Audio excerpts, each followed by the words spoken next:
Hello everyone, welcome to the English Break podcast. I'm Harry, and today I am hungry. Hi, Harry. I'm Bella. Why are you hungry? Did you forget to eat breakfast? No, it's because today we are talking about grocery shopping. Looking at food makes me want to eat. Bella, do you like going to the supermarket? Honestly, I love it. I love looking at all the different products and the colorful fruits. In the US, our supermarkets are huge. We call it grocery shopping. What about you, Harry? In England, we usually say doing the food shop. And no, I don't like it. It's always so crowded. But it is necessary. Today, we will help our listeners with the vocabulary for food, quantities, and how to understand prices. Before I go to the store, I always make a shopping list. If I don't have a list, I buy too many things I don't need. Harry, what is on your list today? Well, I need some apples and some bananas. Those are easy because I can count them. 1 apple, 2 apples. But I also need milk and bread.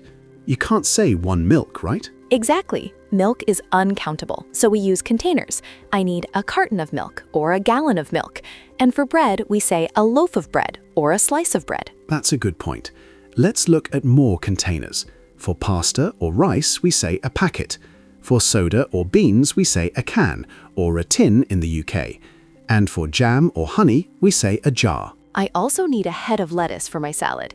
Harry, do you buy organic food? Sometimes, but it is more expensive. I usually look for fresh produce. Produce, P-R-O-D-U-C-E, is the general word for fruits and vegetables. Bella, let's talk about quantity. Listeners often get confused here. When do we use how much and how many? It's simple. We use how many for things we can count. For example, how many eggs do we have? We use how much for things we cannot count. For example, how much sugar do you want in your coffee? Exactly. And for answers, if I have a small amount of eggs, I say, I have a few eggs. But if I have a small amount of milk, I say, I have a little milk. Wait, Harry, what about meat? In the US, we use pounds. I'd like a pound of ground beef. In the UK, we use grams and kilograms. I'd like 500 grams of minced beef, please. It's important to know the measurements of the country you are in. Now the most painful part, paying. Harry, how do you ask for the price? You can say, how much is this? Or, how much does this cost? In London, prices are quite high right now. Everything is getting expensive. Same in Seattle. I always look for discounts or special offers. For example, buy one, get one free. We call it BOGO in the US. In England, we often see half price or reduced stickers. When you are ready to pay, you go to the checkout or the till. Do you use the self-service checkout, Bella? I do. It's faster. The machine says, please scan your item and place the item in the bagging area. But sometimes it says unexpected item in bagging area, and it's so annoying. I hate that voice. I prefer the cashier.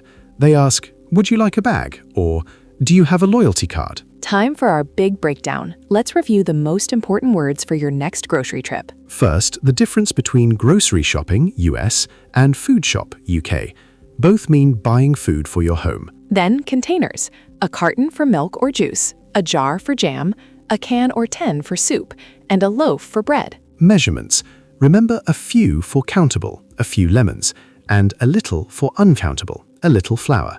Also, know if the country uses kilograms or pounds. The aisle, A-I-S-L-E. The S is silent. The aisle is the long path between the shelves. You might ask, excuse me, which aisle is the pasta in? And the receipt, R-E-C-E-I-P-T. The P is silent. This is the piece of paper that shows what you paid. Always check your receipt. We hope you feel ready for your next trip to the supermarket. Yes. Now, for your homework, write a comment and tell us, what are the 3 most important things on your shopping list every week? And do you prefer the cashier or the self-service machine? I can't wait to read your lists. I'm Bella. And I'm Harry. Enjoy your shopping. Bye-bye. Bye.